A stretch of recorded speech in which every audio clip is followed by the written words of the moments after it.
こんにちは。今回はだるまさんの実店舗のだるまストアに行ってきたので、そこで購入したものを紹介します。で、まずだるまストアについてちょっと説明しておくと、だるまストアはだるまさんの実店舗で2023年の11月13日にオープンしました。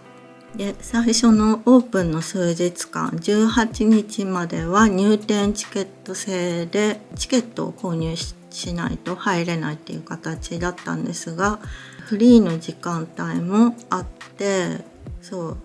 予約しなくても行ける時間帯もありました。で、18日まではそういう形なんですけど、それ以降は普通に店舗に予約とかなしで行ける形になっています。で、営業時間が10時半から18時で、営業日とかはインスタグラムの方でだるまさんのアカウントを見ると営業日カレンダーがあるので、それを見て行く日空いているかなって見てもらえるといいのかなと思います。で、場所が渋谷駅と恵比寿駅の中間ぐらいにあって、私は今回は渋谷駅から行きました。で、渋谷駅って人が多かったりとか道が分かりづらいんですよね。だからちゃんと迷わず行けるかなっていうのが不安だったんですけど、新南口っていうのがちょっと離れたところにあって、私はその新南口から出て歩いて行ったんですけど、それだと人も少なかったし、新南口の方は道もね、だるまストアまではほぼまっすぐで、その後歩道橋を渡って歩道橋を降りたらすぐだるまストアの前に出るので、すごく分かりやすかったです。だから行くとしたら新南口から出るのをおすすめします。はい。で、実店舗行って、私は初日に行ったので社長さんとかもいて、だるまさんの方が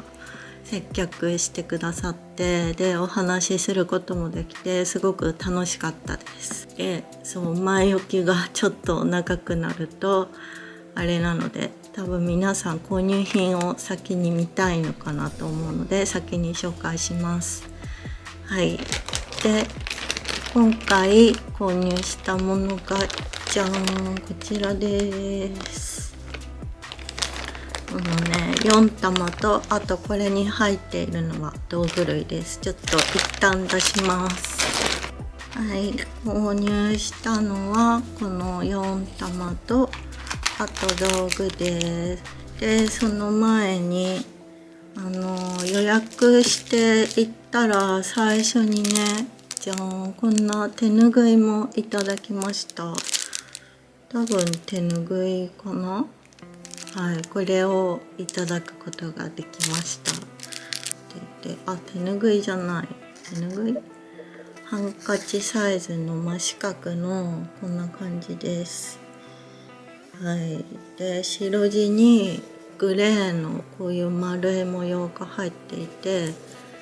たまにねこう重なってたりとか、こういう、わかりますか、これパックマンみたいな感じの子とかいますね。で、ここにだるまストア東京って書いてあります。はい。で、これをいただきました。これはハンカチとして使おうかな。それかなんか作業する時に下に敷いてもいいかなと思うんですけど、はい、嬉しいです。これまずこれを紹介したくて、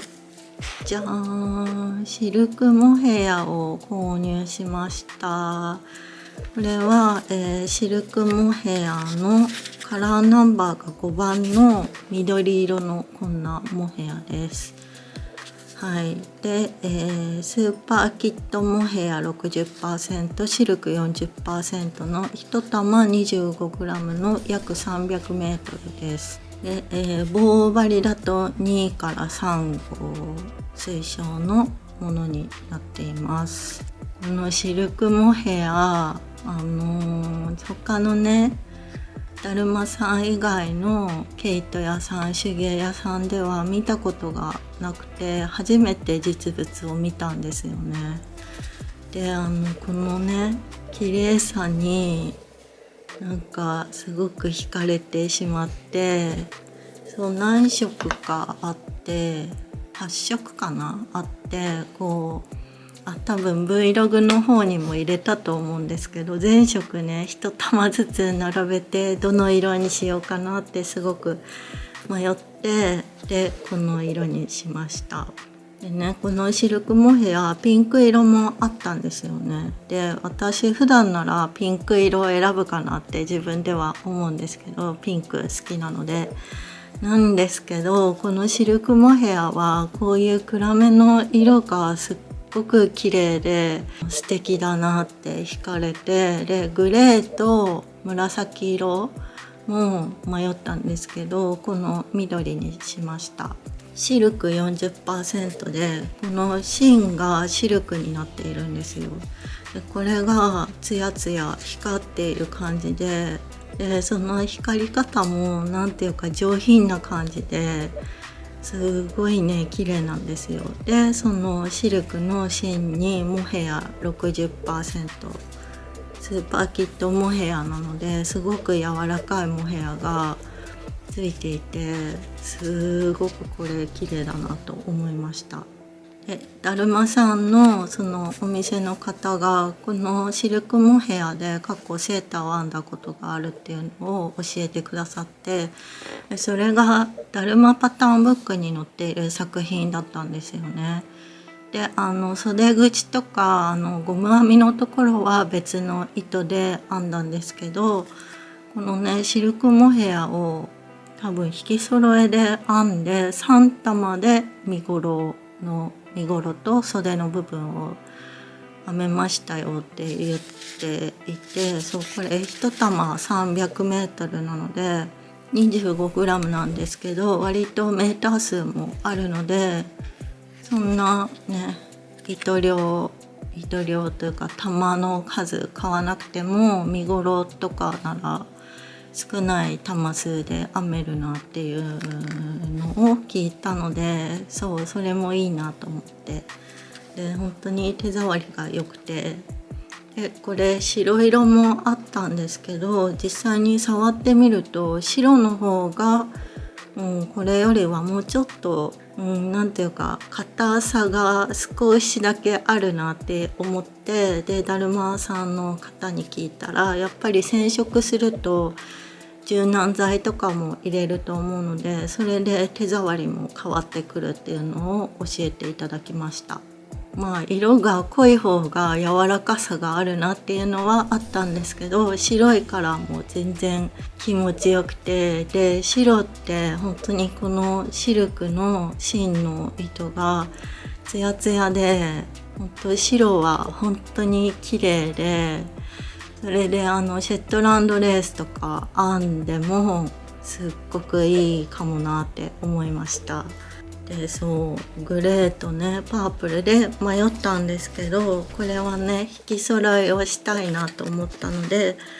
これに合うのを探したんですよね。でこのじゃんメリノスタイル極太のカラーナンバー314番を購入しました。これも濃いめの緑ですごくいい色で、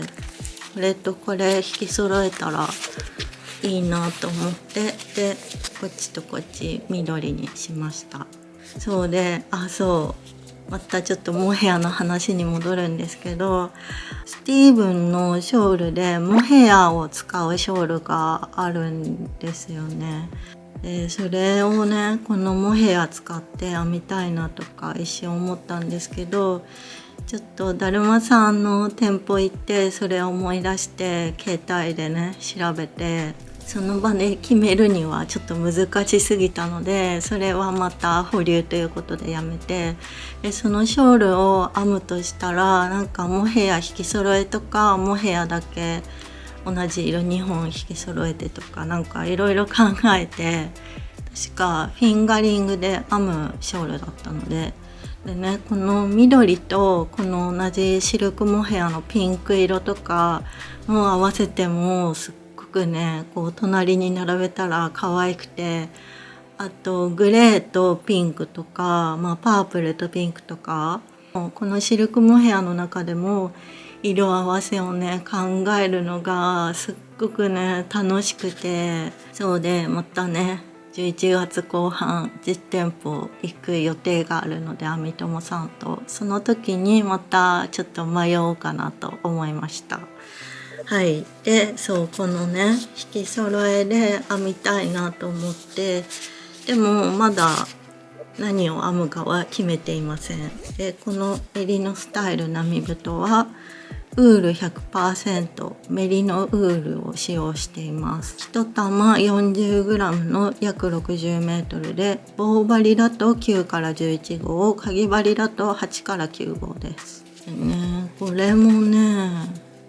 緑なんですけど、絶妙にね、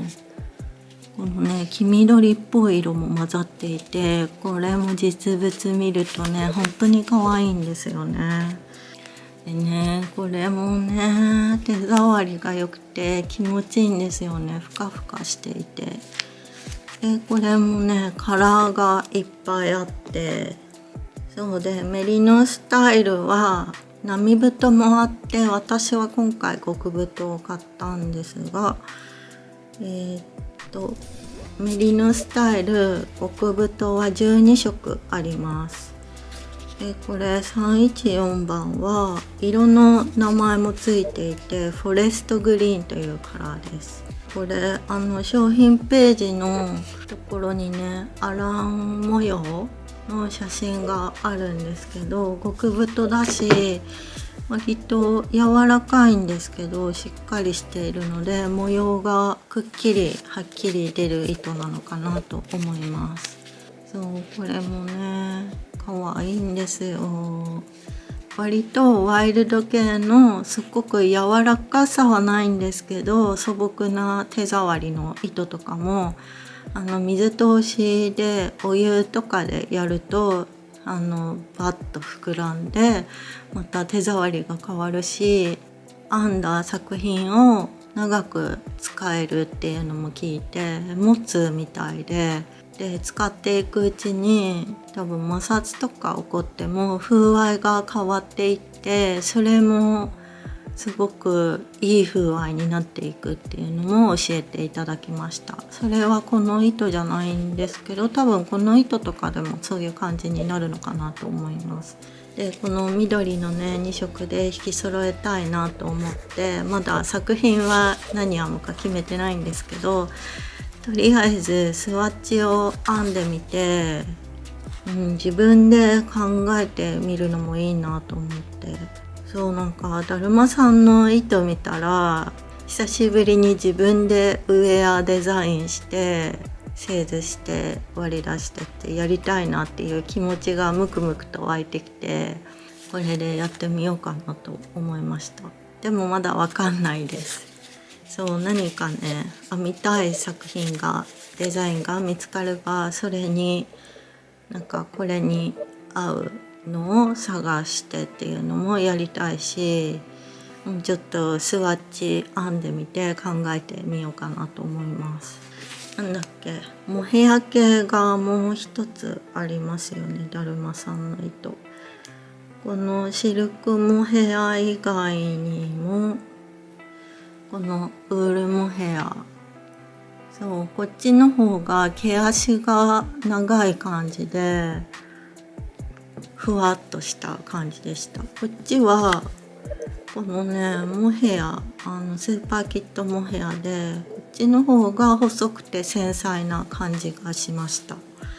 でウールモヘアの方が引き揃えた時にモヘアの方の主張がこっちよりは多いので、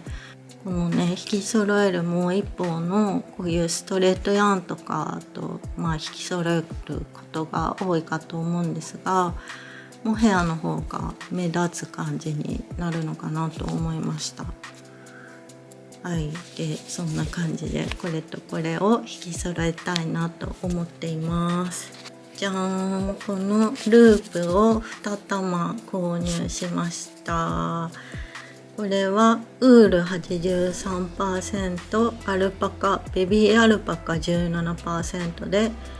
1玉 30g の約43メートルです。で棒針だと13から15号を、かぎ針だと7から8ミリです。でも割と太めの針で編む感じですね。1本だとこんな感じです。はい、でこれも、ベビーアルパカが 17% 入っているので手触りがすごくいいです。でね、これはねグレーを買ったんですよ。5番のグレーを買ってコアラちゃんをもう一人作ろうかなと思って買いました。一応2玉購入しました。兄弟か姉妹かわかんないんですけど、コアラちゃんは一応性別はないので家族わかんないけど、もう一人誕生させようかなと思っています。でこのね、こっちのループの方が濃いめですね。でこっちのコアラちゃんはかぎ針で編んでファンシーヤーンで編んでいて、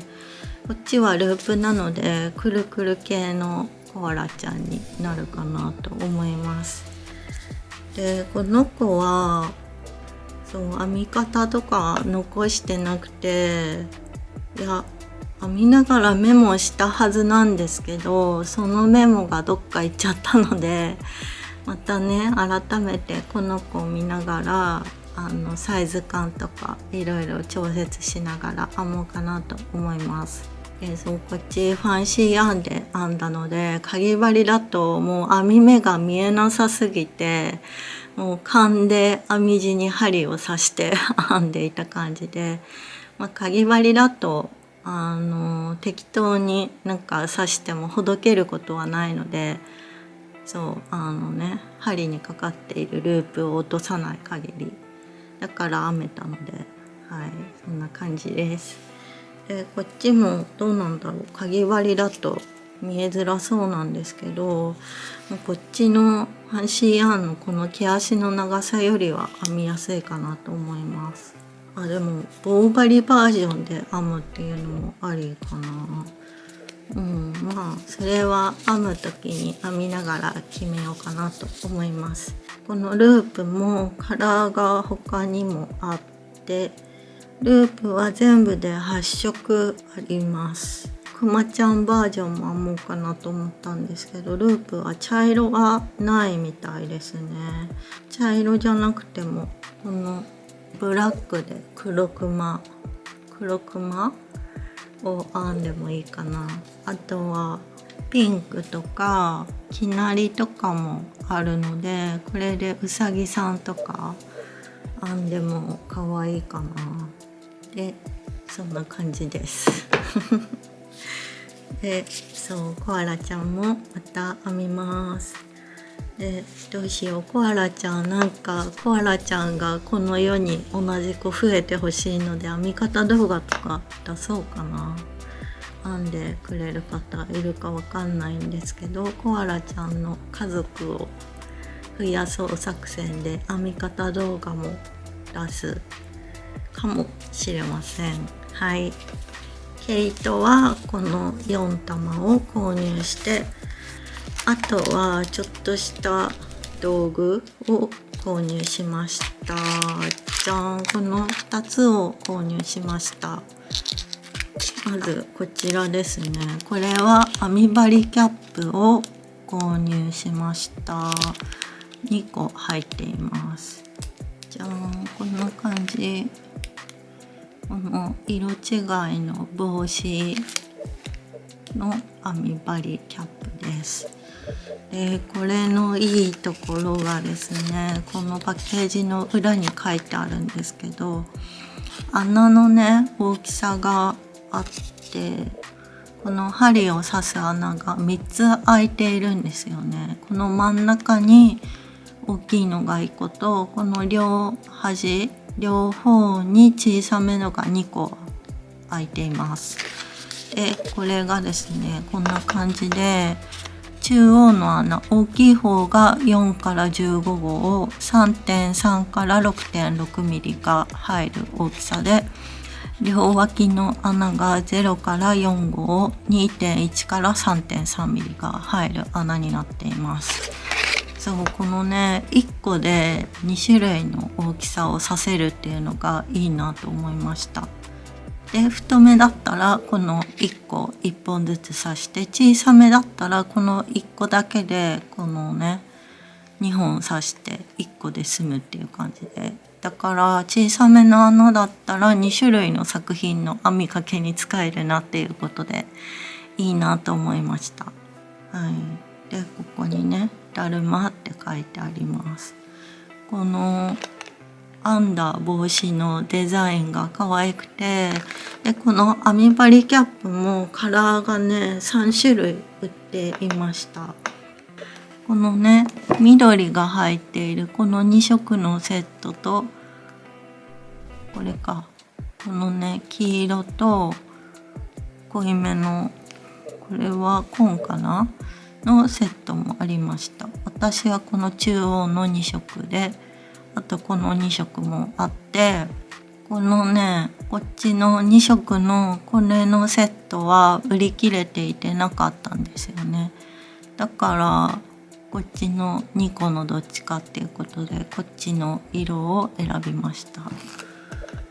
でこれなんかこのままさ部屋に飾っていても可愛いなと思って、フィギュアとして可愛いですよね。この小原ちゃんのここに乗せたら帽子みたいな、あれみたい、まるちゃんの長澤くんの頭のとんがりにたまに帽子かぶっているんですけど、あれみたいはい、でこのキャップかわいいなって思いました。でだるまさんは棒針も売っているんですよね。でもそれが玉付きのまっすぐの2本針で、これですね。そうこれはちょっと使わないなと思って、もうこの玉の部分がグレーの色ですごくね可愛いんですよね。だるまさんこのデザインで輪針も出してほしいなって思っていますはい、でだるまストアではこのクロバーさんの輪針は販売しています。だるまさんデザインの輪針とかあったら絶対可愛いですよね。このキャップともう一個はこれですね。これはあれです。ステッチマーカーを購入しました。こんな箱に入っています。これ表と裏で閉じているのと開いてるので、この横にはステッチマーカー、ピントがステッチマーカー、ステッチマーカーズって書いてあって、こっちはだるまって書いてあります。はい、で開けるとじゃーん、こんな感じで入っています。でこのステッチマーカーはカラーが2種類あって、この白ともう1個は黒があります。で黒の方はここのイラストと文字が赤色のものになっています。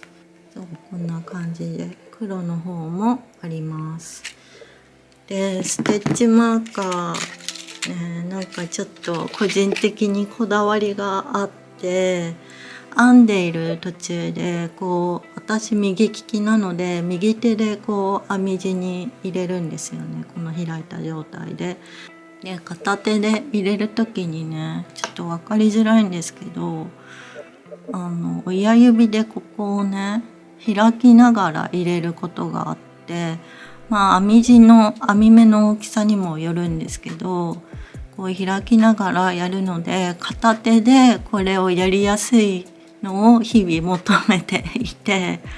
チューリップさんのマーカーも割とこれがやりやすくて、そうここの開きが柔らかめのものが使いやすいなと思っていて、でこのねだるまさんのマーカーも前から気になってはいたんですけど、実物を手に取る機会がなくて、ここのね硬さが気になっていたんですが、これはね十分柔らかくて片手でも操作しやすいなと思って、そうで購入しました。であとここのね長さがね、分かりますかね、長めなんですよね。これもポイント高いなと思って、そう編み地にこのねかけたとして、この向きでかかるじゃないですか。で編み目にかかった時にこの編み目の高さにもよるんですが、こう今何段目にかかっているっていうのが、ここが長いとね分かりやすいんですよ。ちょっと伝わるかなっていう心配があるんですが、なのでこれくらい長いのはなかなかないし、かつ片手でもね操作しやすいっていうのがすごくいいなと思いました。そうですね、またマーカーだけについてもちょっと語る動画とか出したら面白いかなって今思いついたんですが、でそうなので細かいことはまたお話しします。でこの柔らかさとかこの大きさとかサイズ感がいいなと思ったのでこれ購入しました。で白と黒があったんですけど、白の方が視認しやすいのかなと思って、割と濃いめの色の編み地を最近編むことが多いので白にしました。でもそのうち黒も欲しいかなと思います。そうこれ入っている個数がこの1箱で20個入っています。だからこれで十分1作品分とか使えますよね。でそんな感じでステッチマーカーも購入しました。ちょっと今40分ぐらい喋っちゃって、編集したらもっと短くなるかと思うんですけど、デザインフェスタに行ったのでそれの購入品も紹介しようと思っていたんですが、ちょっと長すぎちゃうので今回はだるまさんでの購入品だけにしようかなと思います。でそんな感じでこの子たちを購入しました。で本当にだるまさんの実店舗楽しかったです。ぜひ皆さんも行ってみてほしいです。そうで渋谷駅なので他の編み物のお店もあるので、ぜひ毛糸屋さん巡り、編み物巡りするのも楽しいのかなと思うので、ぜひ行ってみてほしいです。個人的にだるまさんは推し毛糸メーカーさんなので、本当にねすごく行ってよかったです。でそんな感じで今回の動画はここまでにします。帽子ここまで見てくださってありがとうございました。また次回の動画でお会いしましょう。バイバーイ。